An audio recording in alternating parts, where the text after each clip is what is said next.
ते नेमके 7 का 7.5 काय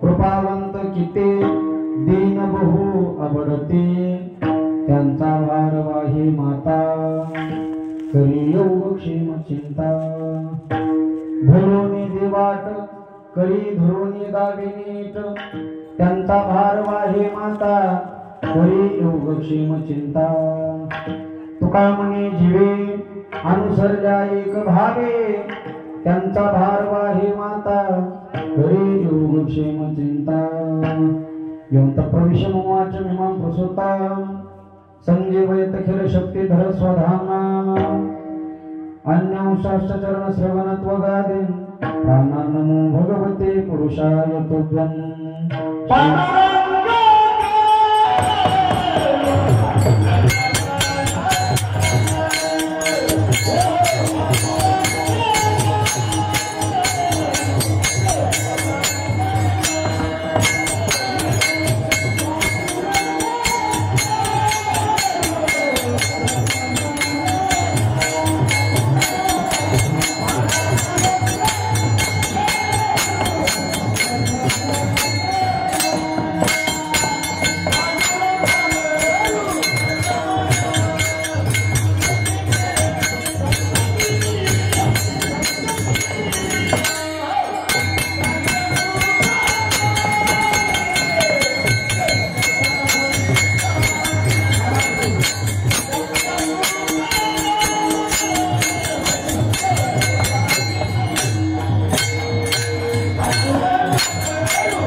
त्यांच्या प्रभादाने कथेचा विस्तार बाबाजी सद्गुरुदास तुका रायगडी मंदिरे वसे माझा राया चरणाशी अर्पितो अजन्म हे काया जगदीश्वराशी जोडली ज्याची ख्याती प्रथम वंदे तुम शिव छत्रपती विठ्ठल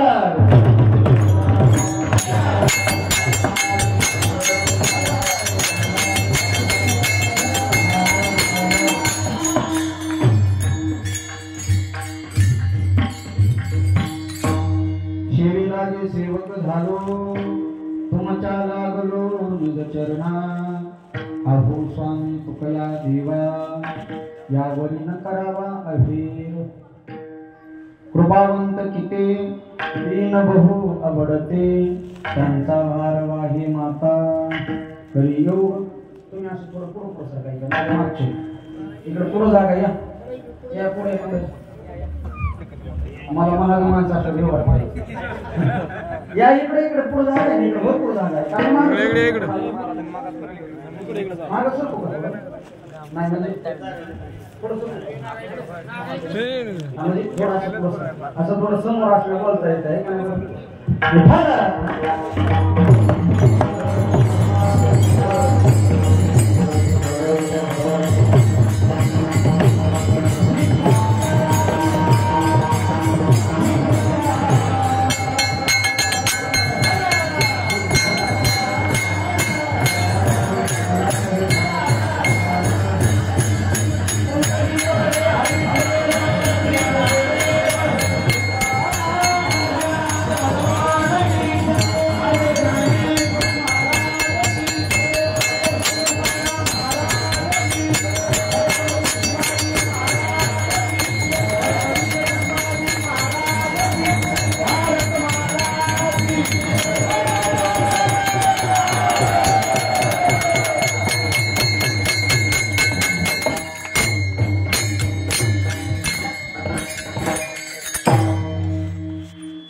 कृपावंत किती दीन बहु आवडते त्यांचा भार वाही माता करी योग क्षेम चिंता। विश्व चैतन्य भगवान श्री धनोबराय वैराग्य भास्कर जगद्गुरु तुकोबराय तसेच भगवान परमात्मा यांच्या ते नतमस्तकून सेवेला सुरुवात करतो। या कीर्तन निरूपणासाठी निवडलेला अभंग जगद्गुरु जगतवंदनी श्री संत श्रेष्ठ वैराग्याचे मूर्तिमंत पुतळे अखिल ईश्वराचे परमार्थ प्राण संत हृदय सम्राट जगद्गुरु श्री तुकोबराय यांचा 4 चरणाचा समस्त मनुष्य जातीला भगवान परमात्माच्या स्वभावाचा परिचय करून देणारा असा अभंग आहे। प्रस्तुत अभंगात जगद्गुरु श्री तुकोबराय तुम्हा आम्हाला अगदी थोडक्यात मोजक्या शब्दांमध्ये भगवान परमात्माची ओळख करून देतात। त्या भगवान परमात्म्याचा नेमका स्वभाव कसा आहे म्हणून सांगितलं कृपावंत किती। देवाचा स्वभाव अत्यंत कृपाळू आहे, शब्दामध्ये सांगता येत नाही म्हणून दीन बहु आवडती। तो दीन दुबळ्यांना अत्यंत जवळ करतो म्हणजे नेमकं काय करतो तर त्यांचा भार वाही माता आपल्या भक्ताचं ओझ आपल्या भक्ताचा भार आपल्या खांद्यावरती वाहतो। जर दुर्दैवाने एखादा भक्त परमार्थ साधना करत असताना वाईट मार्गाला प्रवृत्त होत असेल इतर मार्गाला जात असेल तर पटकन भगवान परमात्मा प्रगट होऊन त्या भक्ताचा हात धरतो म्हणतो हे बघ तुझा रस्ता चुकायलाय, तुझ्या वाटेने चालला तो रस्ता तुझा नाही, ही परमार्थाची वाट आहे, बोलून येवी वाट तो कोणाची वाट विसरून देत नाही असा भगवान परमात्म्याचा स्वभाव आहे। असा या अभंगाचा आशय विठाल।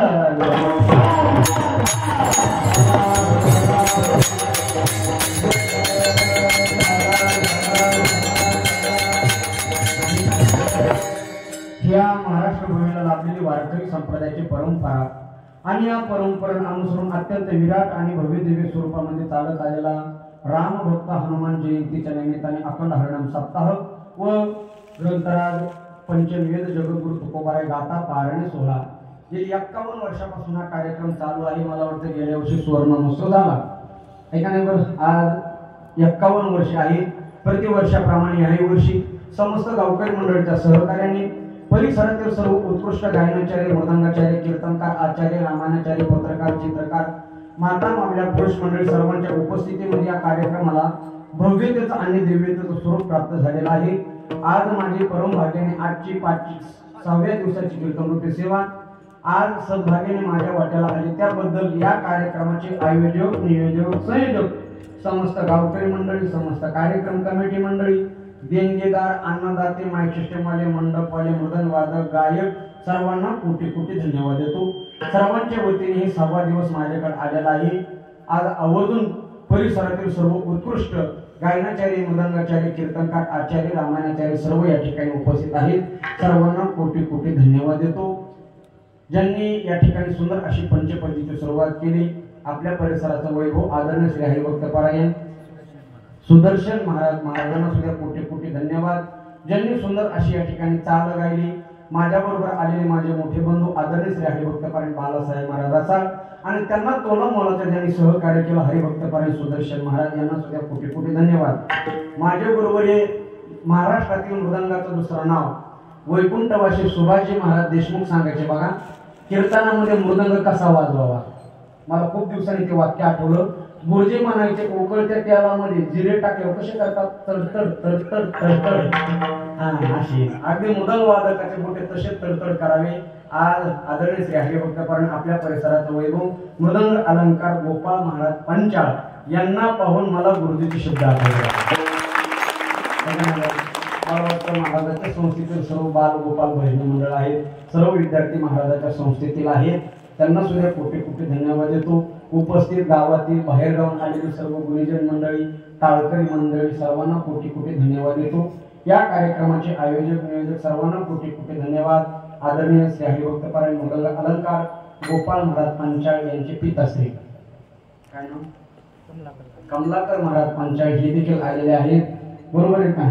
पुत्राच्या विजय पिता संतोष आहे अहो मुलाचा उत्कर्ष पाहून बापाच्या अंतःकरणामध्ये काय प्रेम दाखवून येतं हे ह्यांनाच सांगता येतं, आपल्याला सांगताच येत नाही आहे का नाही बरं। असे त्यांचे वडील देखील या ठिकाणी उपस्थित आहेत। सर्व कार्यक्रम कमिटी मंडळी आमचे अधूनमधून सारखं तारखेची आठवण करून देत होते। मारुती भाऊ गरड असतील, महादेव भाऊ थोरात, पांडुरंग भाऊ थोरात सगळे परिवारातील सर्व थोरात कंपनी असेल सर्वांना कोटी कोटी धन्यवाद देतो आणि याच ठिकाणी शेला पूर्ण आपलं सुरुवात करतो।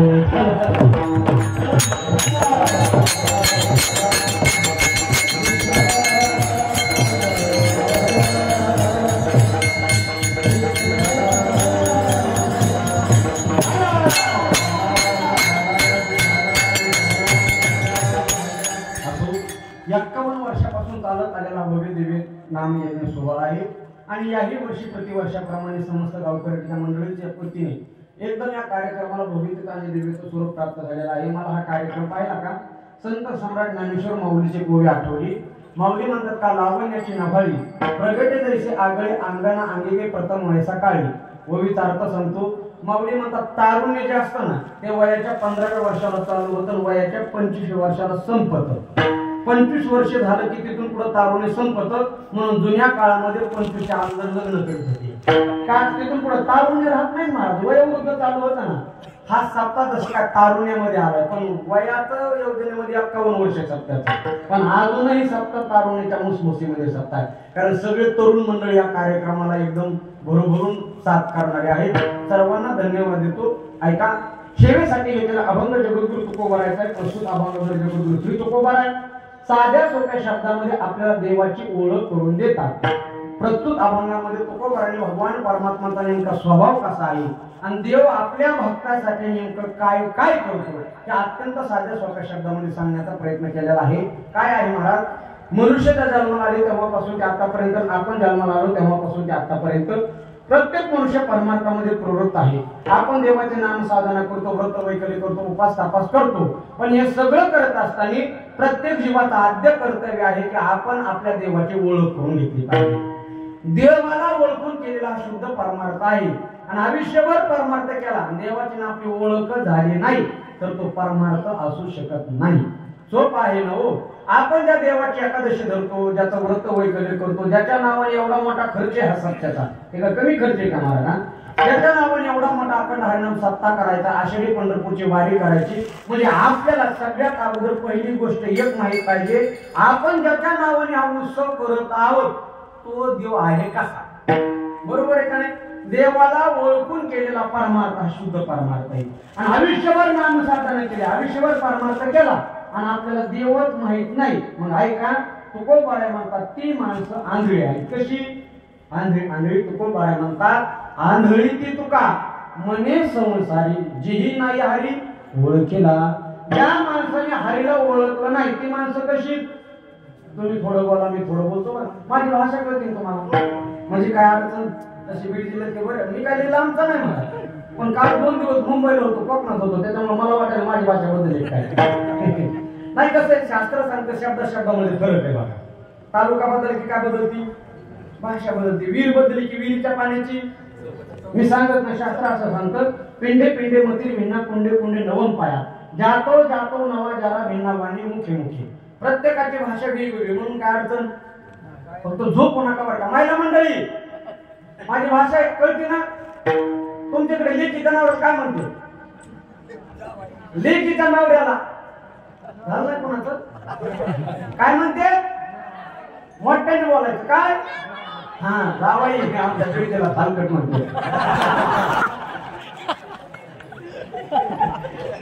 तुम्ही म्हणाल कस काय? तुम्ही देऊन बघा, काही घेऊन जात नाही. तुम्ही फक्त द्यायची तयारी ठेवा. गाय नेतोय, म्हैस नेतोय, हुंडा नेतोय, ज्वारीचं पोतनी, गव्हाचं पोतनी, शेंगाचं पोतनी, सासरवाडीला आल्या दुधाची बाटली भरून येतात का? येते का नाही खरं सांगा. म्हणून आमची करता शब्द आला बाय हलकट.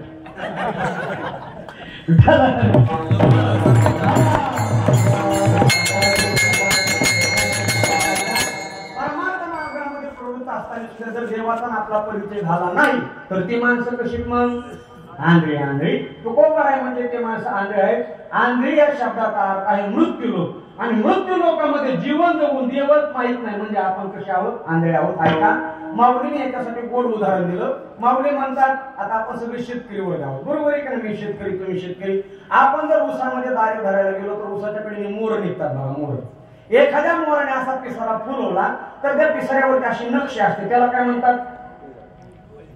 नाही त्याला पीस नाही होते, नक्षीला आमच्याकडे डोळे म्हणतात. हा त्याला काय म्हणतात? डोळे. ऐका बरं का, त्या मोराने असा पिसारा फुलवला. आता त्याच्या पिसाऱ्यावरती किती डोळे आहेत मापता येतात का बाबा? असंख्य डोळे. पण ते सगळे डोळे असून सुद्धा जर मोराला समोरचे 2 डोळे नसले तर त्याला दिसन का?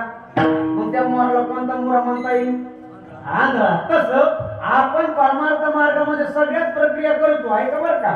आपण देवाची एकादशी धरतो, गळ्यामध्ये माळ घातलेली, कीर्तन करतो, गायन करतो, मृदंग वाजवतो, सगळं कार्य करतो, पण आपल्याला देवच माहित नाही. मग आपण कसे मला हे सांगायचे आंधळी ती तुका म्हणे संसारी. मग ती माणसं आंधळी. आणि नाथ महाराज हरिपाठामध्ये म्हणतात ज्या माणसाने परमार्थ साधना न करता देवाला ओळखलं ते माणसं डोळस आहे.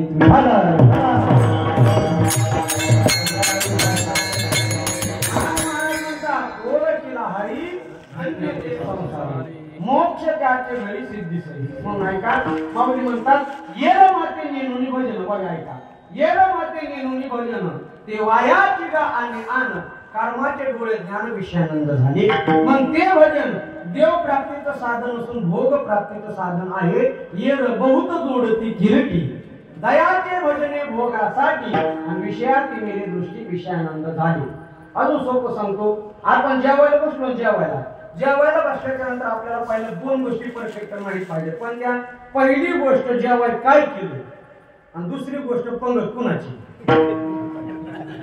बरोबर आहे का नाही.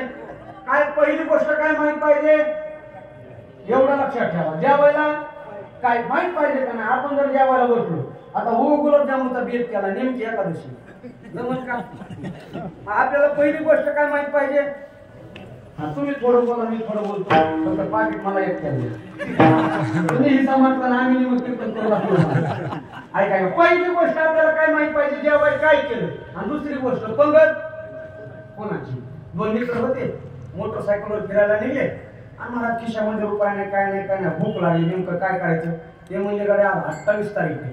बरोबर आहे का नाही. आणि लग्न तिथी सगळ्यात मोठी आहे. पूर्वच्या कडीला जेवण चालू होते. त्यांना असं वाटलं जे आरती लग्न तिथी त्या आरती शेजारी पंगत कशाची लग्नाची. ते म्हणजे चला लग्न लागलं कोणाची तरी बसू जेवायला. दोघं जण जेवायला बसले पण दोघं म्हणजे गाड्या जर कुणी पाहिलं विचारलं कोणाकोणाला तर काय सांगायचं हुशार होते महाराज. त्याच्यात एक जण म्हणला तुला विचारलं तर तू म्हण नवरदेव कोण आलो, मला विचारलं तर मी म्हणतो नवरी कोण आलो. जमलं ते जेवाय बसले वाढणारा घ्या बुद्धी बुद्धी बुद्धी बुद्धी. आणि मग मला त्या वाढणाऱ्याच्या लक्षात आलं की दोन नवीन चिडे दिसाले. हे बहुतेक आता आले. आता त्याला एकदा विचारलं काय तू कोणा कोण आला. ते म्हटलं मी नवरदेव कोण आलो. दुसऱ्या वेळी विचारलं तू कोणा कोण आला. ते म्हटलं मी नवरी कोण आलो. तो वाढणारा मला उठा हे जेवण वर्ष श्राद्धात.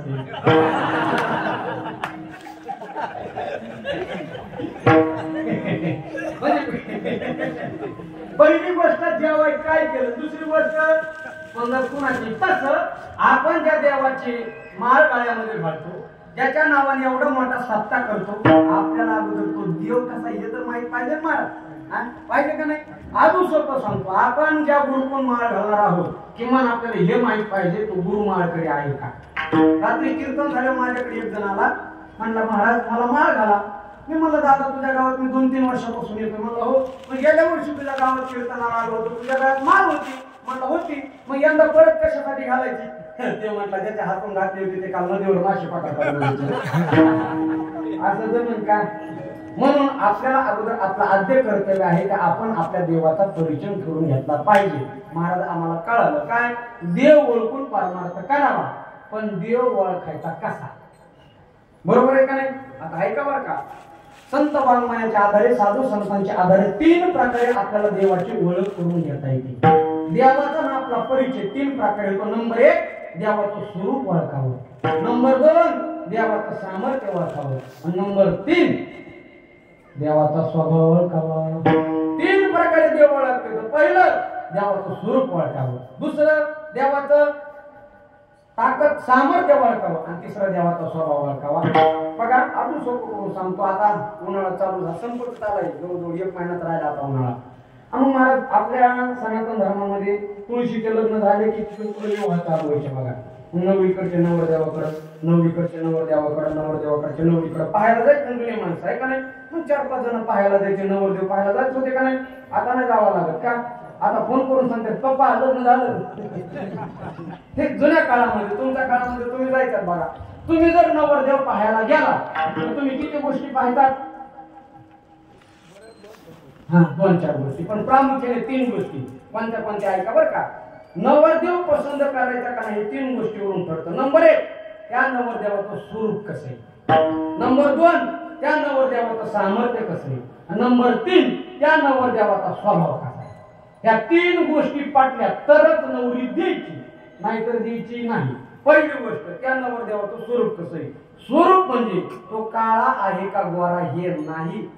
स्वरूप म्हणजे तो आपल्या जातीचा आहे का, आपल्या कुळाचा आहे का, आपल्या धर्माचा आहे का.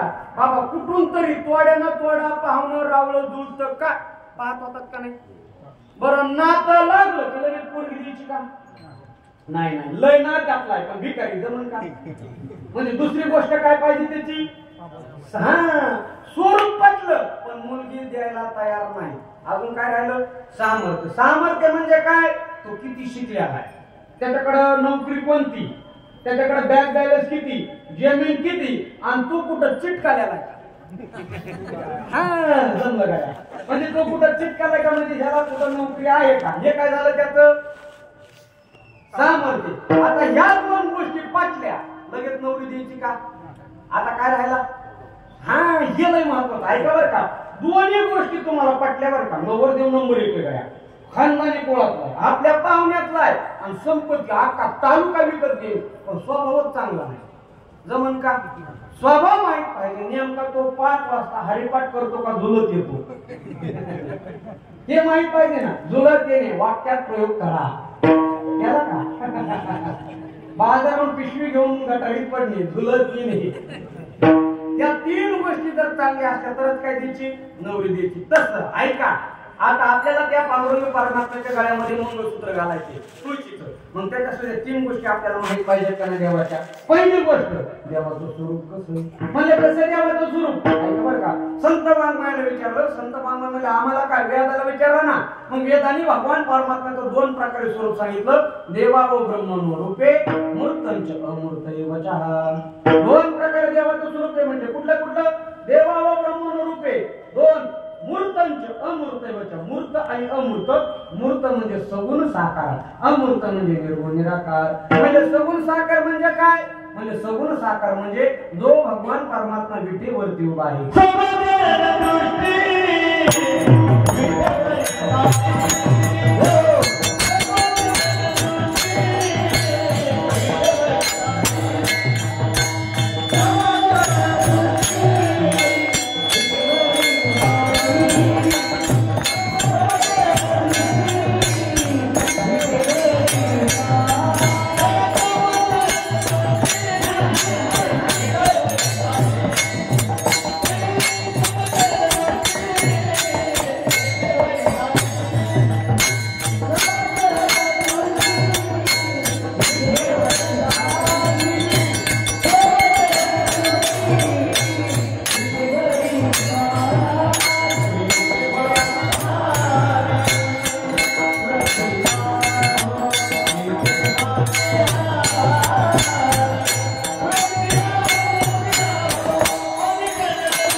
म्हणजे देव कसा आहे, ज्याचे पाय विटेवरती आहे, जो कमरेवरती हात आहे आणि ज्याची दृष्टी सम आहे, तो भगवान परमात्मा अमूर्त म्हणजे सगुण साकार किंवा सुंदरते ध्यान करकटावरी ठेवून. हे झालं भगवान परमात्म्याचं सगुण साकार. म्हणजे मग निर्गुण निराकार कसा, श्रीमद भागवत ग्रंथाची सुरुवात ज्या श्लोकाने केली ते वर्णन म्हणजे निर्गुण निराकार सच्चिदानंद रूपाय विश्वोत्पत्त्या देहेतवे. सच्चित आनंद स्वरूप असणारा भगवान परमात्मा म्हणजे निर्गुण निराकार किंवा जगद्गुरु तुकोबाराय म्हणतात तो भगवान परमात्म्यामध्ये ज्याच्या ठिकाणी तीन पदार्थाचे तत्व मोडत नाही. कोणते कोणते? याला रंग नाही, रूप नाही, नाही वर्ण छाया. निर्गुण निराकार तू चिरगुराया तो भगवान परमात्मा म्हणजे निर्गुण निराकार. सत्य ज्ञानानंत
नाही रूप वर्ण गुण जे किंवा मौली म्हणतात ती किर अनाम अजाती परी अविद्या वर्गाची आराती माझी ओळख हवया श्रुती फोन केली नामरूप संबंधो जाती क्रिया भेदू आकाराशीत प्रभादू वस्तूचे नाही. हे भगवान परमात्मा म्हणजे निर्गुण निराकार. आता आम्हाला देवाचं काय कळालं?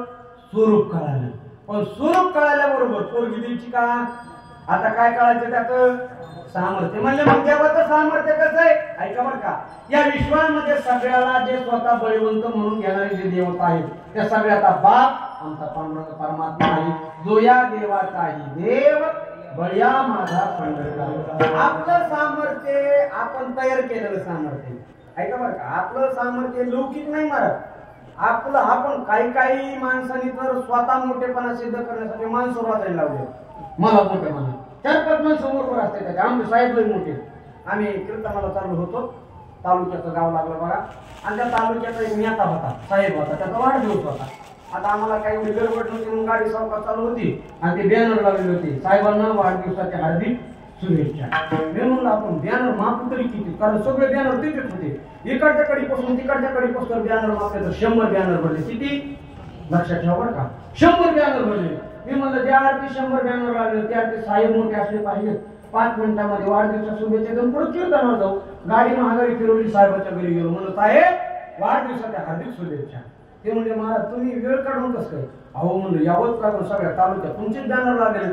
ते म्हणजे मी समाजाचं तेवढं कार्य केलं. अहो म्हणलं पण एवढे बॅनर असतात का? नाही म्हणजे समाजाचं माझं समाजावर प्रेम आहे. अहो म्हटलं पण एवढे बॅनर असतात का? ते म्हणले समाजाचं एवढं प्रेम आहे. अहो म्हणलं साहेब पण पुढे 100 बॅनर असतात का? ते म्हणले किती म्हणतात? मी मला माझ्या डोळ्याने मागते 100 आहेत. ते म्हणजे मी 150 बॅनरचे पैसे दिले 100 कसं? याला मोठेपणा म्हणता येत नाही. हा मोठेपणा आपण आपल्या हाताने सिद्ध केलेला. पण तो भगवान परमात्मा कसा आहे? आमची भगवद्गीता सांगते गतीर भारता प्रभू साक्षी निवास सुरणम सुरत प्रभो प्रलय स्थानम विधानम बीजमवे म्या बोलविल्या वेदू बोली म्या चालविल्या सुये चाली म्या हलविल्या प्राण हाले जो या जगाते. जे कोणाचं सामर्थ्य? देवाचं सामर्थ्य. जाऊ द्या ते संत वाङ्मयाने केलेलं सामर्थ्य. पण माऊली हरिपाठामध्ये म्हणतात 9 प्रकारचे उपनिषद. किती उपनिषद? किती? 9. त्या 9 प्रकारच्या उपनिषदाला सुद्धा त्या भगवान परमात्म्याच्या सामर्थ्याची थोडी कळाली नाही. न कळे अर्थ उपनिषदा.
सामर्थ सामर्थ्य माझा हरी एवढा समर्थ आहे की त्या उपनिषदाला सुद्धा अर्थ कळाला नाही. आता आपल्याला दोन प्रकारे देवाची ओळख पटली का नाही? दोन प्रकारे. कोणती कोणती? सकाळची पंगत आणि दुपारची पंगत. मग कोणती? पहिलं काय कळलं? देवाचं स्वरूप आणि दुसरं देवाचं सामर्थ्य. पण लगेच पोरगी द्यायची का बाबा? नाही ना. आता लय मेन गोष्ट राहिली कोणती? त्याचा आपल्याला काय कळायला पाहिजे? स्वभाव. म्हणजे मग आता आम्हाला दोन प्रकारे देवाची ओळख पटली. आता सुपारी फोडू पण देवाचा स्वभाव कळाला तरच लग्न करू. म्हणजे मग देवाचा स्वभाव कसा आहे ते तुकोबरा अभंगाच्या पहिल्या चरणात.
स्वभाव सांगतात.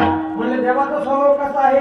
कृपावंत. किती शब्दामध्ये सांगता येत नाही एवढा देव कृपावंत आहे. बघा हा काय झाला देवाचा स्वभाव. मी तर असं म्हणेल ऐका बरं का, संत वाङ्मयाच्या आधारे आपल्याला एक वेळेला देवाचा स्वभाव कळेल पण माणसाला माणसाचा स्वभाव कळणं लय अवघड आहे. म्हणून माणसाने अगोदर माणसं ओळखायला शिकलं पाहिजे. मी नेहमी सांगत असतो दादा हो, पुस्तकांबरोबर माणसं सुद्धा वाचायला शिका.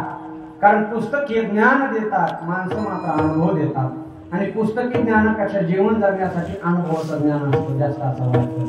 एक वाक्य सांगू का? तुम्हाला जर खरंच आनंदाने जीवन जगायचं असेल फक्त एक काम करा, काड्या करणाऱ्या त्या नाड्या ओळखा आणि पोत्यात आणणारे पोत्यात घालून स्वभाव कळणं लय कठीण आहे. मला गावातल्या माणसाचा सुतरी स्वभाव कळत पण घरातल्या माणसाचा लवकर स्वभाव कळत नाही. जाऊ द्या, घरातल्या माणसाचा कळत पण देव ब्राह्मणाच्या साक्षीने विवाहाचा संस्कार होतो त्या पती पत्नीला एकमेकाचा स्वभाव कळत नाही. आणि जर नवरा बायकोला एकमेकाचा स्वभाव कळाला असता तर आपल्या महाराष्ट्रामध्ये आत्महत्यासारखे घटस्फोटासारखे प्रकरण झाले नसते. का? स्वभाव कळत नाही. स्वभाव कळलं का केलं असं म्हणजे बाहेरच्या देशातले लोक तरी कळतील, भारतातले लोक लय हुशार आहेत. महाराज स्वभाव माणसाचा स्वभाव कळत नाही. किती हुशार आहे सांगू का? ऐका बरं का, अमेरिका सगळ्यात प्रगतशील देश आहे. अमेरिकेने अशी मशीन बनवली महाराज, जी मशीन बनवल्याबरोबर एका तासामध्ये 1000 चोर पकडली. किती चोर पकडण्याची मशीन बनवली? एका तासात 1000 चोर पकडली. ती मशीन जपानला नेली, एका तासामध्ये 2000 चोर पकडली. ती मशीन भारतात आणली, मशीनच चोरीला गेली. एवढे हुशार भारतातील माणसं कळतच नाही. किती हुशार सांगू का? अमेरिका सगळ्यात प्रगतशील देश आहे. त्यांनी प्रत्येक कामाला रोबोट बनवलेत महाराज. प्रत्येक घर काम करायला रोबोट, चहा द्यायला रोबोट, शेतातलं काम करायला रोबोट. आपल्या इकडे बुट पॉलिश करायचं असलं तर रोडवर माणसं बसलेली बघा चौकात. तिकडे तसं नाही महाराज, चौकात मुश्किल बुट पॉलिश करायचा. पण त्यांना माहिती एक ना एक दिवस भारताचा माणूस येईल. मग त्यांनी काय आयडिया केली की पहिला पाय घातला की बुट पॉलिश होऊन पाय बाहेर निघतो. दुसरा पाय घातला की बूट पॉलिश होतं, मशीन अशी पाय पकडून ठेवते. जोपर्यंत 100ची नोट टाकत नाही तोपर्यंत पाय बाहेर निघत नाही. म्हणजे किती हुशार माणसं कुठले अमेरिकेचे, तिथं आपल्या भारतातला माणूस गेला. ह्याच्या लक्षात आलं गाड्या, पहिला पाय घातला की पाय बाहेर निघतो आणि दुसरा पाय घातला की मशीन पाय पकडून ठेवते. त्यांनी पहिला पाय घातला, बूट पॉलिश केला, दुसऱ्या मशीन मध्ये गेला, दुसरा पाय घातला. कसे माणसं स्वभाव कळले, नवरा बायकोला एकमेकाचा स्वभाव कळले आणि प्रत्येकाचा स्वभाव सारखा आहे. खरं सांगा, आता एवढे पुरुष मंडळीचं बसले, आपली काय ओळख नाही पाळत नाही, त्याच्यामुळे मी बिनधास्त बोलतो. आपलं काय ओळख नाही. खरं सांगा, प्रत्येकाचा स्वभाव सारखा आहे. काही तर कोणाचा प्रेमळ असेल, कोणाचा रागीट असेल, आपल्या मराठवाड्याच्या भाषेमध्ये कोणी मोकळं बोलत असेल, कोणी आतल्या गाठीत असेल. हा स्वभाव आहे महाराज, त्याला काय का आणि स्वभावाला औषध नाही. माझं कीर्तन म्हणजे रेडीमेड कपड्याचं दुकान आहे. ते मी कुणाचाच माप घेत नाही, पण कुणाला तरी फिट होत. प्रत्येकात महिला मंडळीचं काय करतात, काय काय महिला मंडळीला आपण काय सवय असते. ही किचन रूम मधून बसलेली होती, तिचा नवरा बैठक रूम मध्ये होता. ऐका बरं का, किचन रूम मधून बैठक रूम मध्ये हिने पाहिलं आणि ह्याला एका बोटाने असं केलं. माझं बोट दिसतंय का, ह्याला एका बोटाने नुसतं असं केलं बापा महाराज. हे पटकन उठलं बायको जवळ झाला, म्हटलं काय काम आहे. ते म्हणते कुठं काय, कशाला बोललो. ती म्हटली ह्याच्यात किती ताकद आहे ते बघायचं.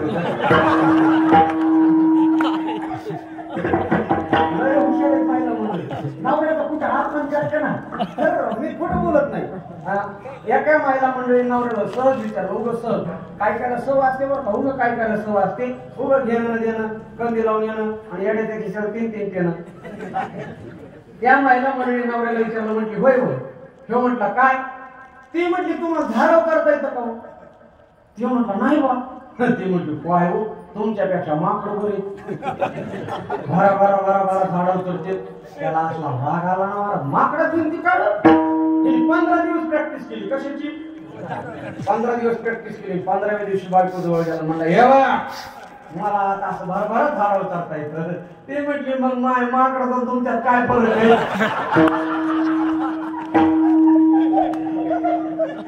धाराव करते पण तुम्ही धाराव चालतात. महिला मंडळीचं बोलणं म्हणजे 4 पायाची मांजर, ती कशी फेका पायावरच. काहीच चलत नाही बाबा. आता खरं 5 वर्षाचा अनुभव मला.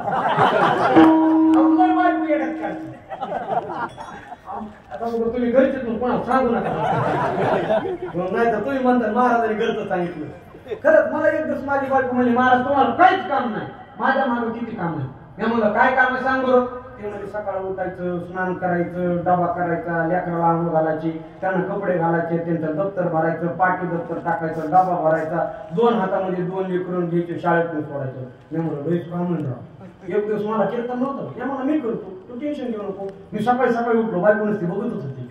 मी सकाळी उठलो, मी स्नान केलं, लेकराला स्नान घातलं, बायको नुसती बघत होती. मी स्वयंपाक केला, ती नुसती बघत होती. डबा केला, डबा भरला, लेकराला कपडे घातले, दप्तर भरलं, ती नुसती बघत होती. 2 हातामध्ये 2 लेकरं धरले, शाळेत घेऊन चाललो. तेवढ्या बायको म्हणजे कुठे चालला, म्हणलं लेकर शाळेत घेऊन चाललो. ते म्हणजे गप्प बसा, आज रविवार आहे.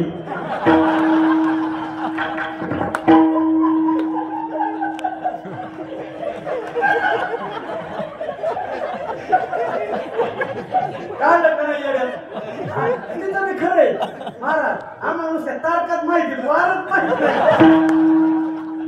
वारात दिन आमची वर्ष येतच होत नाही. 28 तारीख कुठं, 29 तारीख कुठं.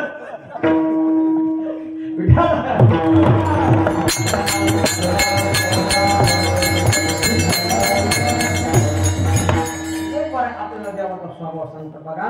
तुकोबरे म्हणतो तो भगवान परमात्मा अत्यंत कृपावंत आहे. म्हणून कृपावंत किती ऐका, व्याकरणामध्ये 2 प्रत्यय आले, वान आणि वंत.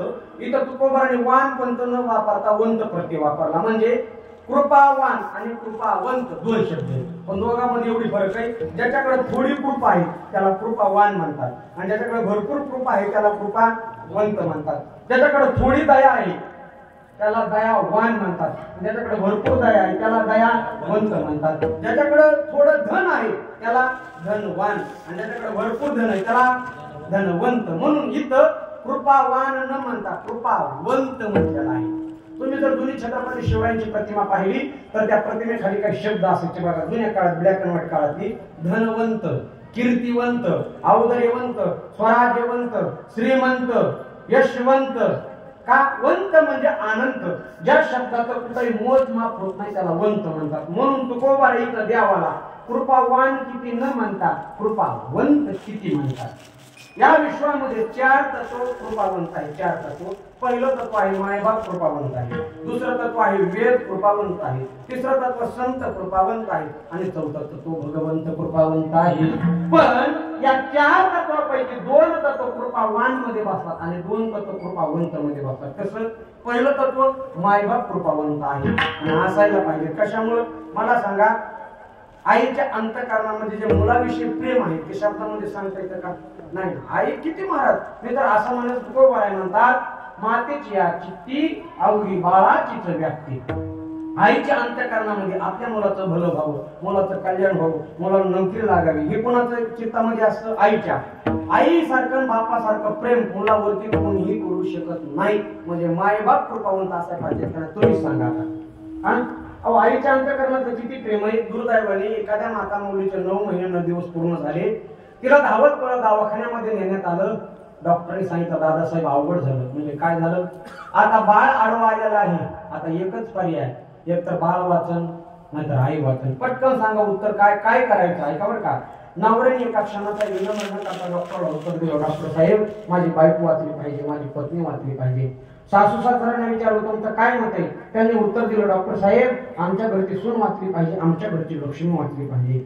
माहेरचे मायबाप आले होते, त्यांना विचारलं सांगा तुमचं काय मत आहे? त्यांनी सांगितलं डॉक्टर साहेब आमची ताई वाचली पाहिजे, आमची मुलगी वाचली पाहिजे. पण ऐका, 3 तास त्या डिलिव्हरीच्या खोलीमध्ये ओरडू डॉक्टरला म्हणत होते, डॉक्टर साहेब माझ्या जीवाचं काही झालं तरी होऊ द्या, पण माझ्या पोटातलं बाळ वाचलं पाहिजे. असं कोण म्हणू शकतं का विश्वामध्ये? मला सांगा, आता या आपल्या महाराष्ट्रामध्ये असे कित्येक पेशंट आहे ज्याच्या किडन्या खराब झाल्या आहेत का नाही? आणि तुम्हाला कित्येक केसेस दाखवतो आईने किडनी दान केली आहे का? कोणाच्या ऐकण्यात असं आहे का बायकोने किडनी दान केली? देतच नाही. खरं म्हणजे घरी गेलो काय हो इथं खरं मोकळं देते का बायको किडनी दान? नाही. अहो, आईसारखं प्रेम या विश्वामध्ये कोणी करू शकत.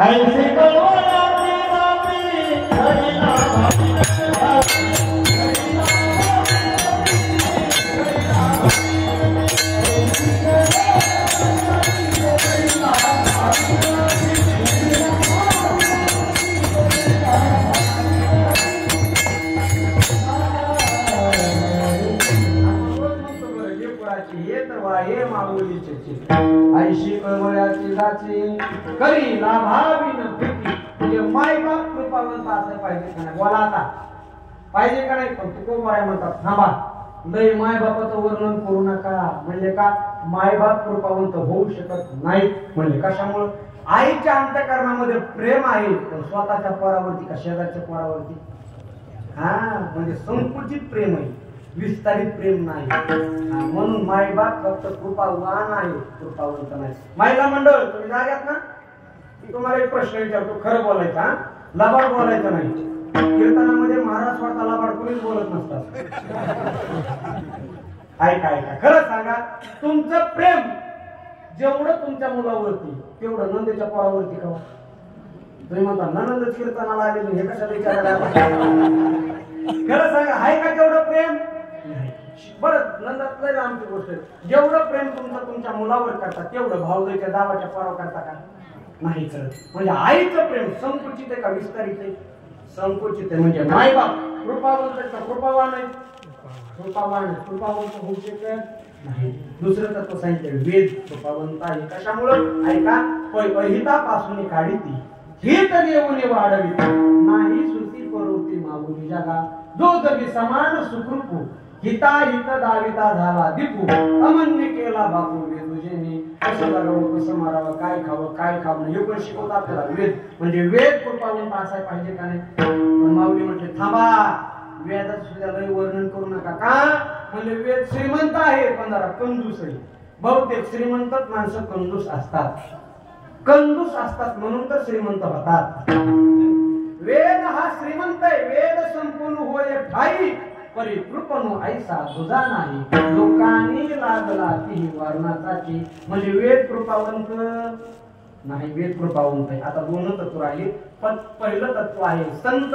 तुम्ही संत माये बाप कृपावंत. आणि दुसरं तत्व कृपावंत किती. दोन तत्व कृपावंत आहे.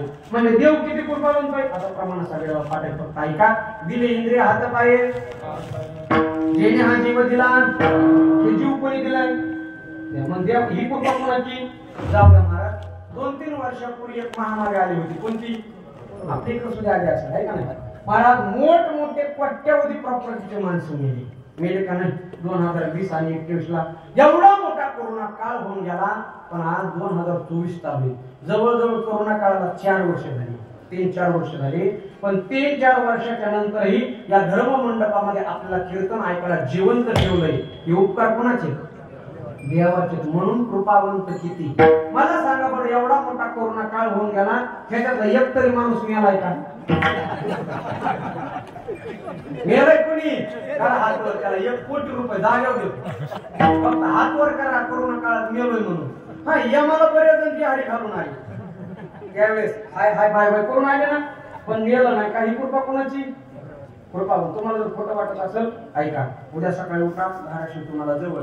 मोठं ऍक्सिडेंट झालेलं हॉस्पिटल पहा आणि तिथं गेल्याच्या नंतर त्या पेशंटला भेट द्या. कुणाला हात नाही, कुणाला पाय नाही, कुणाला त्वचा नाही, कुणाला डोळा नाही, कुणाला कान नाही, कुणाला काय. अनेक प्रकारच्या रोगाने माणसं ग्रस्त आहेत. हे सगळं त्याचं दुखणं पाहायचं आणि एकदा आपल्या शरीराकडे दृष्टी टाकायची. मग कळतं देवाची आपल्याला किती कृपा आहे. ही कृपा कोणाची. देवाची. मुंबई सारख्या मोठ्या शहरामध्ये एक वारकरी होते. 80 वर्ष वय त्यांचं. लक्ष नाही का. गळ्यामध्ये तुळशीची पवित्र माळ. 80 वर्षापर्यंत परमार्थ साधना केली. कोट्यावधीची प्रॉपर्टी जी मशीनला मागता येत नाही एवढे पैसे त्यांच्याकडे. पण दुर्दैवाने 80व्या वर्षी हृदयविकाराचा झटका आला. त्यांना 2 पोरं. धावत पळत पोराने हॉस्पिटलला नेलं. डॉक्टरने चेक केलं. डॉक्टरच्या लक्षात आल्यानं हार्ट अटॅक आलेला आहे. डॉक्टरने दोन्ही पोरांना समजून सांगितलं हे बघा बायपास ऑपरेशन करावं लागेल. पहिला हार्ट अटॅक आहे. पोरं म्हणलं ठीक आहे डॉक्टर साहेब करा म्हणणं सोपं नाही. इथं डॉक्टर नाही. अमेरिकन मोठमोठे डॉक्टर बोलावं लागतील. बोलवा म्हणजे पैशाची चिंता करू नका. ठीक आहे. ऑपरेशनाची तारीख ठरली, वेळ ठरली. अमेरिकन मोठमोठे डॉक्टर बोलवले. 80 वर्षाच्या बाबाला ऑपरेशन थिएटर मध्ये नेण्यात आला. ऐका बरं का. 3 तास ऑपरेशन चालू. किती. 3 तास ऑपरेशन चालू. या 3 तासामध्ये 80 वर्षाच्या बाबाचं हृदय बाजूला काढून ठेवलं. ब्लॉक झालेल्या नसा व्यवस्थित केल्या. हृदय जिथले तिथं ठेवलं. टाकी वगैरे दिली. 1 महिना बाबाने हॉस्पिटलमध्ये आराम केला. 1 महिन्याच्या नंतर त्या 80 वर्षाच्या बाबाला डिस्चार्जचा कागद दिला आणि त्या कागदाच्या पाठीमागून दुसराही कागद दिला. कोणता असेल. बिलाचा. बाबाने तो हॉस्पिटलच्या बिलाचा कागद पाहिला आणि 80 वर्षाचे बाबा ढासा रोड लागले. कारण बिल निघलेलं होतं 60 लाख रुपये. किती बिल निघलं. 60 लाख रुपये. बाबा रडत होते. कोणाचं काय ऐकत नव्हते. डॉक्टर समजून सांगू लागला. मुलं समजून सांगू लागले. बाबा का रडता. डॉक्टरला थोडी दया आली. वारकरी आहेत, माळकरी आहेत. डॉक्टर म्हणला बाबा ह्याच्यात मी 5 लाख रुपये कमी करतो पण 55 लाखाच्या खाली बिल येणार नाही. बाबा ऐकत नव्हते. रडत होते. 2 पोरं आले म्हणजे बाबा रडता का. 55 लाख काय 55 कोटी बिल आलं असतं तरी आपण दिलं असतं. पण रडता का. ऐका बरं का. 80 वर्षाच्या बाबाने एका वाक्यामध्ये उत्तर दिलं. 80 वर्षाचे बाबा डॉक्टरला म्हणू लागले डॉक्टर साहेब तुम्ही माझं फक्त 3 तास हृदय सांभाळलं. ऑपरेशन किती तास होतं. डॉक्टर साहेब माझं फक्त तुम्ही 3 तास हृदय सांभाळलं तर 3 तासाचं बिल 60 लाख रुपये काढलं. 80 वर्षापर्यंत त्या देवाने माझं हृदय सांभाळलं. हो 1 रुपया सुद्धा बिल काढलं नाही. काढलं कुणाचं बिल. कुणाच्या देव स्वप्नात आला का. तरी आपण नीट वागत नाही. मला हे सांगायचंय. इथं बरेच बिना माळकरी असते. आला का देव तुमच्या स्वप्नात. तू जर माळ घातली नाही तर उद्या तुला मारणार. मी म्हणतो देवाने असं करायला पाहिजे. देवाने असं करायचं पाहिजे. माणूस वाईट वागला संध्याकाळी साक्षात्कार उद्या तुला ऍक्सिडेंट होणार. लोक असे गोरीत वागते ना महाराज. दुःख म्हणजे नगर बाबा रात्री देव स्वप्नात आला आज नीट वागा. पण ही उपकार देवाचे कृपावंत किती. बरं अजून सांगतो. आपण त्या माणसावरती कृपा करतो ज्याचं आपलं प्रेम आहे. सासरा जावयावर कृपा करेल. पाहुणेरावळ एकमेकावरती कृपा करतील. मित्र मित्रावरती कृपा करेल. पण ऐका ज्याच्या संग आपलं कट्टर वैर त्याच्या कृपा करू का आपण. आणि देव किती कृपावंत आहे. हो कृष्णाची कट्टर वैरी होती पुतना पती का नाही. आणि तिला कृष्णाने महाराज सायुज्य नावाची मुक्ती प्राप्त केली. माऊली म्हणतात कृष्णा तू असंकाधिकाचे निमाने सायजी सर्वस्वती दिला पुतने जी विषाची स्तनपाने मारा वयाशी आली म्हणून कृपावंत किती. ऐका शेवटची कृपा संकलन अभंगाच्या दुसऱ्या चरणावर येतो. देवाची किती कृपा आहे आपल्यावरती. देहू गावातील काही धर्म मार्तंड लोकांनी जगद्गुरु तुकोबारांना त्रास द्यायचा ठरवला. कुठंतरी आपलं मोठेपणा कमी होऊ लागला, तुकोबारायचा मोठेपणा वाढू लागला.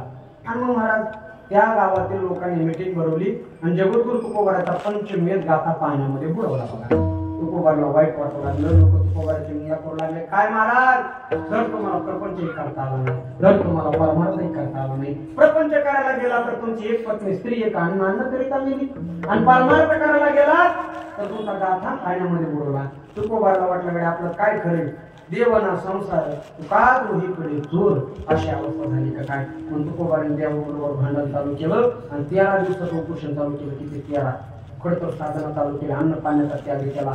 13 दिवस झाले निष्ठ करिता तरी अनंता न पुरुषी पाषाणाची खोळ घेऊन बैसला असे. सांग ऋषिकेश तुझं काय झाले. देवा 13 दिवसापासून तुझ्या नावाने हाका मारतो देवा. अन्न पाण्याचा त्याग केलाय. काय दगड पांघरून बसला असा काय. देवा माझं चुकलं बघ, मी तुझ्या नादाला लागलो. तुकोबार शब्द देवा माझं चुकलं, मी जनाबाईचा अभंग वाचा खाली वाटा. जनाबाईने लय तुझं वर्णन केलंय. तू चांगल्याचा नाही वाईटांना साथ करतो. बळीराजाला पाताळाला नेलो, दारिद्र्याचा मान वाढवला देवा, पण माझं चुकलं बघ, तुझ्या नादाला लागलो. आणि तुकोबारायचा त्या महाराज तीक्ष्ण उतरला. देव घाबरला नाही का बरं का. बाळ वेश रूप घेऊन श्री हरी भेटला. या विश्वाचा चालक मालक लहान रूप धारण करून इंद्रायणीच्या डोहातून ती गाथा वर आली आणि गाथा पाहिल्यानंतर तुकोबारा देवाची क्षमा मागू लागली. देवा माझं चुकलं बघ, मी तुला एवढं बोलायला नव्हतं पाहिजे देवा. अरे माझी का कोण मान कापत होतं का देवा. माझी का कोण जीभ कापत होतं का देवा. माझ्या काय एवढा अन्याय झाला का देवा. माझ्यामुळे तुला 13 दिवस पाण्यामध्ये राहावं लागलं देवा. तुकोबारा म्हणतात उदकी राखिले खागद तुकाविला जनबाद तुका म्हणे ब्रीद साथ केली आपुली म्हणून कृपावंत किती. गाथा पाण्यातून आला का नाही. बोला ही कृपा कोणाची. देवाची. एक वाक्य सांगतो जाता जाता. या महाराष्ट्र भूमीतला पहिला महात्मा ते जगद्गुरु श्री तुकोबाराय ज्याने अभंगाच्या वह्या वर याव्या म्हणून 13 दिवस उपोषण केलं. आणि याच महाराष्ट्रातला दुसरा महात्मा श्री मनोज जरांगे पाटील यांनी कुणबी नोंदीच्या वह्या वर याव्या म्हणून उपोषण केलं. रोजाचं उपोषण निस्वार्थीपणाचं होतं. काय स्वार्थ होता का. तुकोबाराने उपोषण केलं. काय स्वार्थ होता का. गाथा कोणाला वापरायला भेटला आपल्याला. आणि मनोज जरांगे पाटलांनी उपोषण केलं. एकट्याला कोण बिनून भेटली का आपल्याला. साधू संतांचा अंतकरण असतं महाराज. निस्वार्थपणाने केलं उपोषण. तुकोबाराचा गाथा पाण्यातून वर आला म्हणून तुकोबारा म्हणतात कृपावंत किती.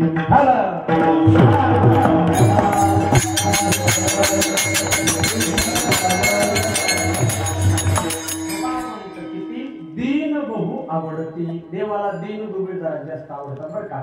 दीन या शब्दाच्या व्याकरणामध्ये 2 अर्थ. दीन या शब्दाला पहिली व्यालांटी दिली तर दीन म्हणजे दिवस आणि दुसरी व्यालांटी दिली तर दीन म्हणजे दुबळा. म्हणून शाळेवरती दिन साजरा केला जातो शिक्षक दिन. तिथं चुकून सुद्धा दुसरी व्यालांटी देऊ नका, कारण तिथला अर्थ असा निघन शिक्षक दुबळा. 1 लाख पगार शिक्षक दुबळा. हे कसं होईना असं. म्हणून तिथं पहिली वेलांटी शिक्षक दिन आणि अभंगामध्ये दुसरी वेलांटी शिक्षक दिन नाही तर दीन बघू आवडते. दिन अंतकरण विरहित माणसं देवाला आवडतात. मोठेपणाचं बोध घेऊन चालणारी माणसं देवाला आवडत नाही बरं का. ज्याने अंतकरणाला मोठेपणा बाजूला सारला, हृदय मोकळं केलं, ते माणसं देवाला आवडतात. जाऊ दे मी अजून सुरू करू शकतो. महिला मंडळी झोपल्या काय. हा नाही ना. झोपलं इमानदार आहे. झोप एकटी कधीच येत नाही. तिच्या अगोदर तिची लहानी बहीण येते तिचं नाव डुकली. ती नंतर मोठ्या बहिणीला बोलली काय तू ये ताई जरा इकडून हे निघाल बघा सांगितलं ते बरोबर. ऐका ऐका महिला मंडळ, आता मी तुम्हाला प्रश्न विचारतो बरं का. आपलं मोकळं कीर्तन आहे तसं काही नाही. आता इथं जेवढ्या महिला मंडळी बऱ्याच माता मोठ्यांना 2 पोरं असते ना. थोरला आणि धाकटा. ऐका खरं सांगा तुम्हाला थोरला आवडतो का धाकटा आवडतो. तुम्ही म्हणता बरं लावा काड्या मला. थोरला म्हणतो धाकटा बाहेर दगड घेऊन वाचते आणि धाकटा म्हणतो थोरला कीर्तनला चाललं ते म्हणून आई आता चल तू घरी.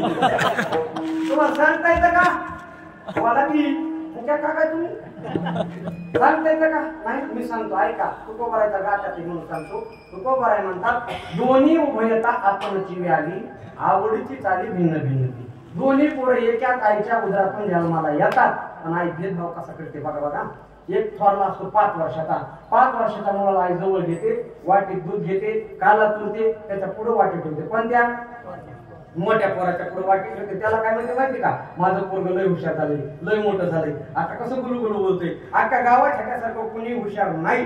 त्याच्या अंतःकरणामध्ये मोठेपणा दिल्यामुळे मोठ्या पोराला हाताने खावा लागतो. बरोबर आहे का नाही? मोठ्या पोराला दुधाचा काला काय करावा लागतो? स्वतःच्या हाताने खावा लागतो. पण जे 1 वर्षाचं आहे त्याला काहीच कळत नाही. मग त्याला किती मोठेपणा द्या, किती पैसे द्या, त्याला पैसेच कळत नाही. मग ती आई त्याला असं कडीवरती घेते. हा चिवचा का, हा मावता का, हा कापूचा का, हा मामाचा का, करते का नाही?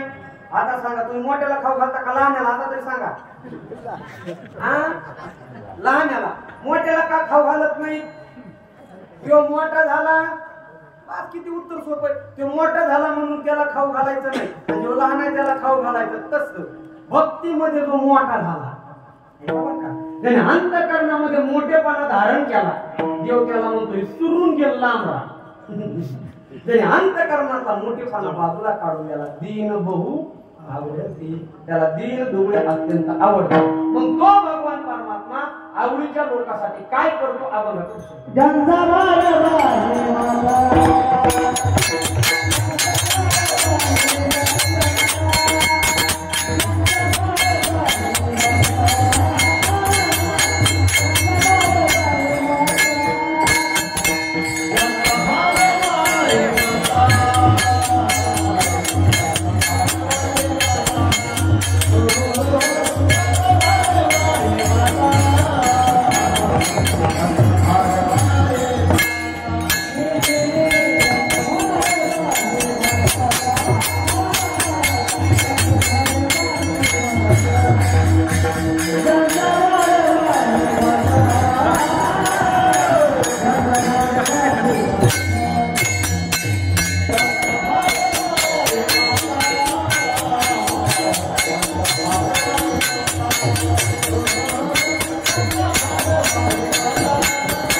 तो भगवान परमात्मा भक्ताचा भार आपल्या खांद्यावरती वाहतो. माता म्हणजे डोक्यावरती भार वाहतो.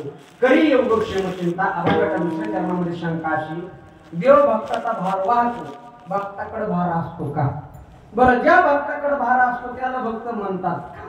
बरं, ज्याच्याकडे भार आहे तर भार कोणता आहे? प्रत्येक माणसाकडे 2 प्रकारचा भार आहे. प्रत्येक माणसाला 2 प्रकारचा भार म्हणजे चिंता आहे.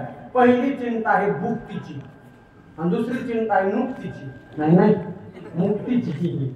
बरोबर आहे का नाही? पहिली चिंता काय? आपल्याला नित्य उठून या खावयाची चिंता. आणि दुसरी चिंता आईशी चिंता करी सदा सर्व काळ कैली उदार पावे.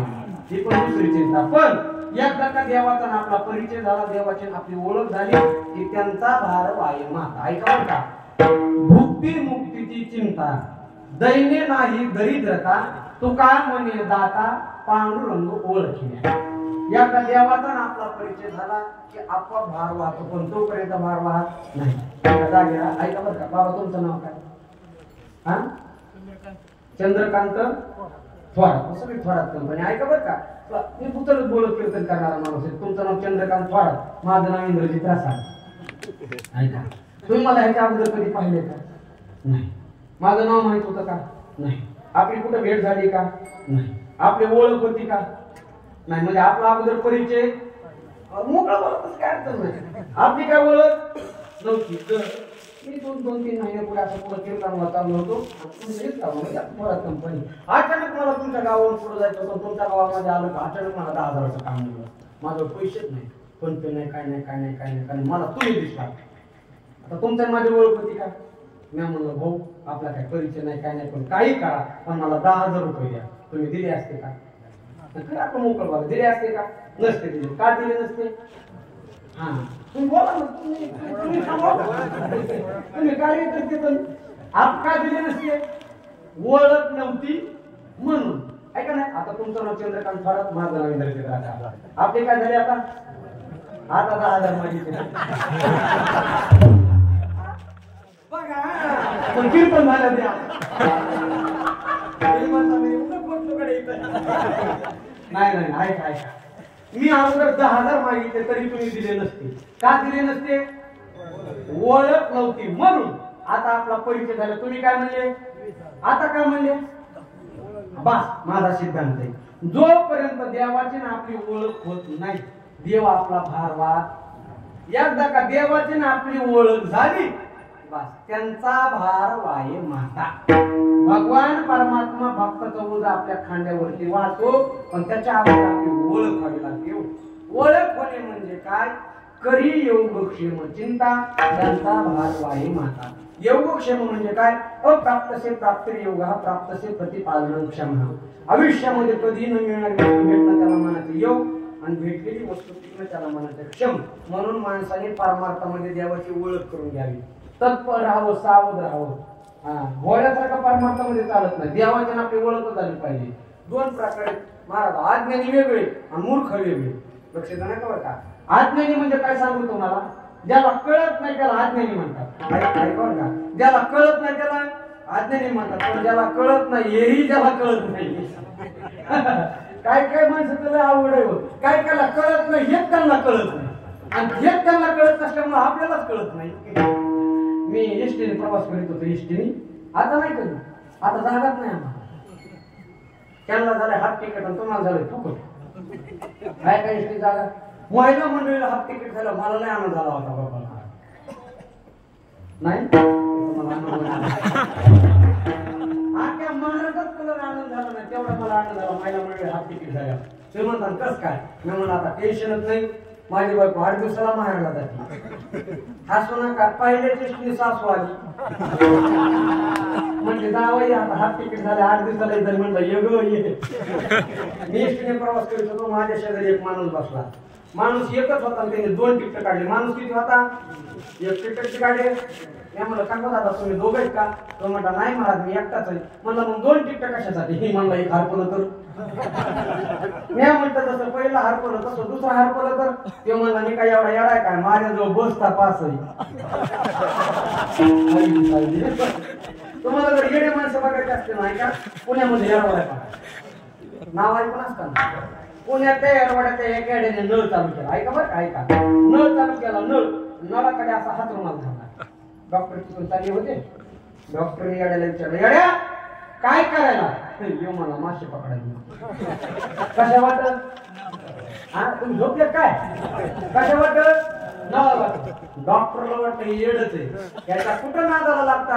डॉक्टर तिथून निघून गेले आणि अर्ध्या तासाने तिथूनच परत आली. हे चालू नळाकडे हात रुमाल धरलेला. हे जाताना काय म्हणलं होतं? मासे पकडायला. मग साहजिकच डॉक्टरने विचारलं, येडे पकडले का मासे? ते मला येडे काय नळा वाटत कुठं मासे येतील का?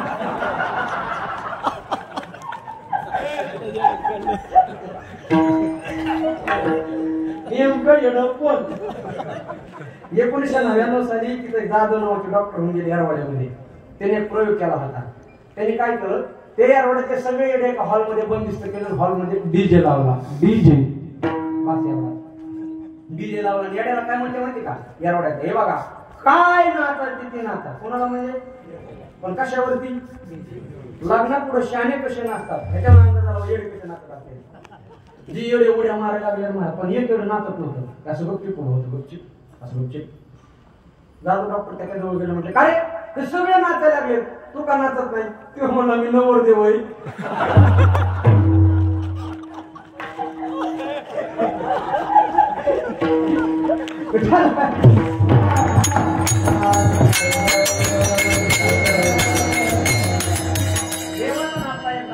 झाला की देव कोणाची वाट विसरून देत नाही. भुलवणी दे वाट करी धरून दाबी नीट. तो प्रत्येकाला परमार्थाच्या मार्गाला लागतो. म्हणजे अभंगाच्या 3 चरणाचं वर्णन नेमकं कोणाविषयी केलेलं आहे?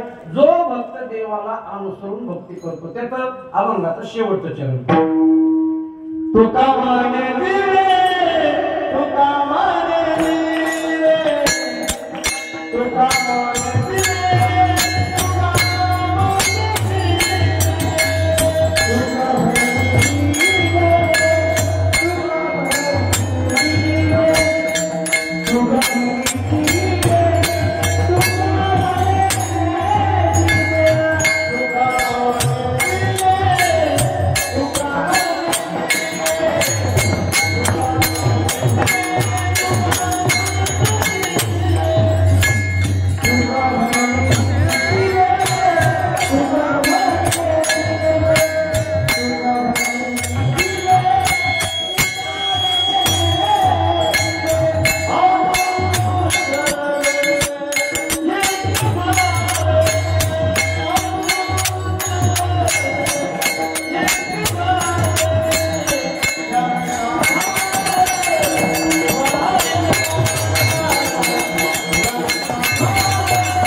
देवाला अनुसरून भक्ती करावी. आपल्याला जे आवडतं ते करू नये. देवाला विचारावं, देवा तुला काय पाहिजे.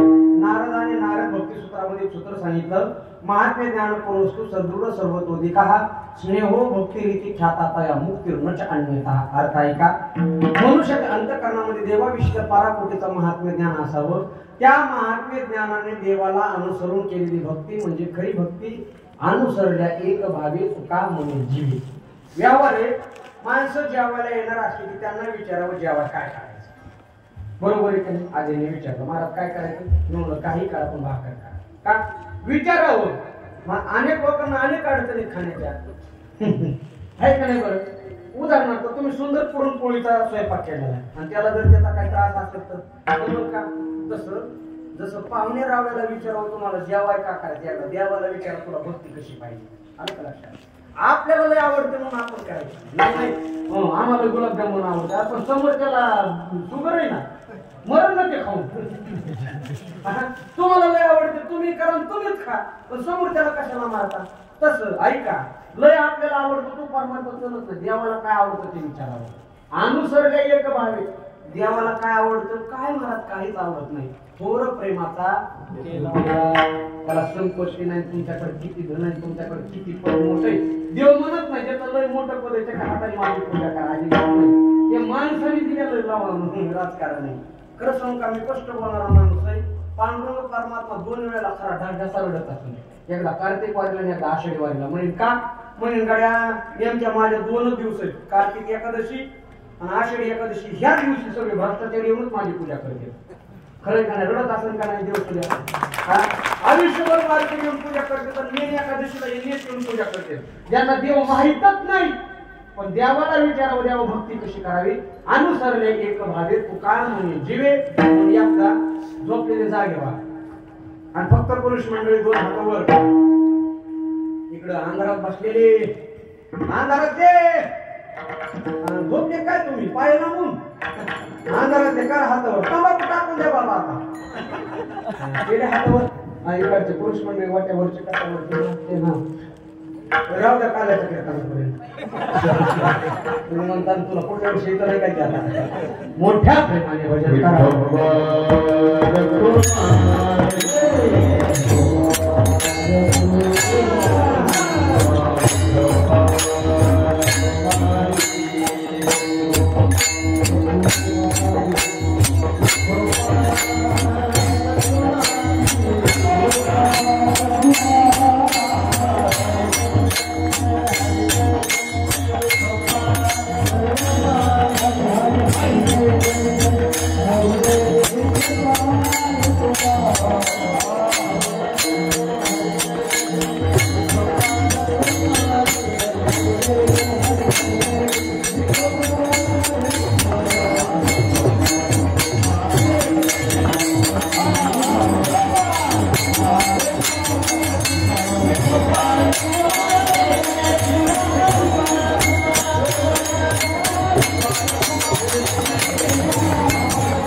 महाराष्ट्रातील दिग्गज कीर्तनकार कोणी गायक आहे कोणी वादक आहे कोणी यांची आपल्याला गरज आहे यांच्यासाठी महाराज 11 वाजेपर्यंत किती लहान लहान पोरं बरं जोरदार टाळ्या वाजवायच्या झाला माझ्या घड्याळानुसार माझ्याकडे 12 मिनिटं कमी माझी घड्याळ कधी कधी बंद पडते माझं चालू बंद पडली 12ला चालू होती मला प्रवास जरा जास्त झाला मी माझं मुंबई 1.5 तास वगैरे ह्यांना भेटली जवळपास 500 किलोमीटरचा प्रवास झाला माझा पुन्हा चालू झाल्या राहिलेल्या 10 मिनिटांमध्ये मला सगळे जे कार्यकर्ते त्या कार्यक्रमाची ज्यांनी तारीख दिली मला वाटतं त्याच्यावर नाव टाकले म्हणून मी तुम्हाला इतिहास सांगतो ऐका बरं का जो आतापर्यंत तुम्ही कधी ऐकला नाही अनुभ्या महाराष्ट्रामध्ये आतापर्यंत कोणीही सांगितला नाही लक्ष देऊन ऐका आता राहिलेल्या 10-12 मिनिटांमध्ये मी तुम्हाला अखंड भारत देशाचा 2000 वर्षापासूनचा इतिहास सांगतो सगळ्यांनी लक्ष देऊन ऐका महिला मंडळ नीट बसा नीट मांड्या घाला नीट लक्ष देऊन ऐका तुम्हाला तुमच्या शेजारणीची शपथ तुम्ही म्हणता माय घात त्याची सासूची तरी घालायची सगळंच नंबर 1 आहे माईकची श्रोत्या नंबर 1 आहे यांच्यासाठी आता जोरदार टाळ्या नंबर 1 मारून की भाऊ माईक सिस्टीम नंबर 1 आहे मी रात्री माईक सिस्टीम माझ्यासाठी टाळ्या वाजायला आल्या होत्या त्यांनी पाया पडून मला 2000 दिले 500 एवढी ऐका आता राहिलेल्या 10 मिनिटांमध्ये आज मी तुम्हाला तुम्ही तुमच्या आयुष्यात कधी नाही ऐकला अनुभ्या भारतामध्ये आतापर्यंत कोणी न सांगितलं अखंड भारत देशाचा 2000 वर्षापासून इतिहास होतं थोडंसं लक्ष देणं ऐका आपल्या भारत देशाला एकूण 7 नावाने ओळखलं जात होतं 7 नावाने जम्मू द्वीप हिमवर्ष आग्रावर्ष आर्यवर्त भारत हिंदुस्थान आणि इंडिया आपल्या भारत देशामध्ये इसवी पूर्वमध्ये चक्रवर्ती सम्राट राजा होऊन गेला ज्याचं नाव आहे चक्रवर्ती अशोक सम्राट नंतर इसवी सन पूर्व संपला इसवी सन सुरू झालं या भारत देशामध्ये 320 साली उज्जैनचा राजा भरतुहरी आणि त्याचा लहान भाऊ विक्रमादित्य तो भारत देशाच्या गादीवरती राजा म्हणून बसला आपल्या भारतामध्ये 712 साली सगळ्यात पहिले मोठे आक्रमण अरबांनी केले 846 साली तोळ साम्राज्याला सुरुवात झाली राजाराम नावाचा राजा झाला 1001 मध्ये मोहम्मद गझनीने आक्रमण केले आणि दिल्लीच्या गादीवरती स्वतः राजा म्हणून बसला याच मोहम्मद गझनीने 1025 मध्ये गुजरातवरती आक्रमण केले सुरतवरती आक्रमण केले आणि भारताच्या इतिहासामध्ये पहिल्यांदा सोरटी सोमनाथाचे मंदिर लुटण्यात आले 1177 साली अजमेर मधून सम्राट पृथ्वीराज चव्हाण नावाचा राजा झाला ज्याला इतिहासामध्ये तिसरा नर म्हणून ओळखण्यात होते भारताच्या इतिहासामध्ये 1191 मध्ये सगळ्यात मोठी लढाई झाली, ज्याला तराईची लढाई म्हणतात. ज्या लढाईमध्ये सम्राट पुत्राच्या बहिणीला पकडून अफगाणिस्तानला नेलं आणि त्यांचे डोळे फोडण्यात आले. हा भारताची लढाई आहे. 1236 साली दिल्लीच्या गादीवर प्रथमच एक स्त्री बसली, जिचं नाव आहे रजिया सुलताना. 1290 साली या भारत देशामध्ये जलालुद्दीन खिलजीने खिलजी वंशाची स्थापना केली आणि 1296 साली त्याच्या सख्या भावाच्या मुलाने त्याचा खून केला आणि आपल्या सख्या चुलत बहिणीबरोबर लग्न केलं. त्याचं नाव अल्लाउद्दीन खिलजी. या अल्लाउद्दीन खिलजी पासून काही समाजामध्ये भावकीच्या मुलीबरोबर लग्न करण्याची दुर्दैवी प्रथा सुरू झाली. दिनांक 28 जानेवारी 1303 साली या अल्लाउद्दीन खिलजीने चित्तूरवरती आक्रमण केले. त्यावेळेला राज्य करत होता राणा रतनसिंह. दुर्दैवाने राणा रतनसिंहचा पराभव झाला आणि भारतातील रूपवान कन्या राणी पद्मिनी तिने अनेक दास्याबरोबर आत्मदहन अर्थात जोहार केला. या ठिकाणी 13वे शतक संपलं. 14व्या शतकाला सुरुवात झाली. 1459 ला गुरु नानक यांचा जन्म झाला. 1498 साली भारतामध्ये प्रथमच एक पोर्तुगीज आला, ज्याचं नाव वास्को डी गामा. कधीतरी शाळेमध्ये नाव ऐकलं असेल. आपल्याला शिकवलं वास्को डी गामा पोर्तुगीज होता, पर्यटक होता, पण ऐका तो सगळ्यात मोठा भामटा चोर होता. कारण भारतातून परत जाताना 53 स्वान्याने भरलेले जहाज लुटून नेले होते. या ठिकाणी 14वे शतक संपलं. 15व्या शतकाला सुरुवात झाली. 1526 साली अफगाणिस्तानमधून बाबर आला. बाबरने इब्राहिम लोधीचा पराभव केला. दिल्लीच्या गादीवरती स्वतः राजा म्हणून बसला. हा बाबर 1528 साली अयोध्येला गेला. त्याने राम मंदिरामध्ये नमाज पाडला, म्हणून त्याच्या नावाने बाबरी मस्जिद तयार झाली.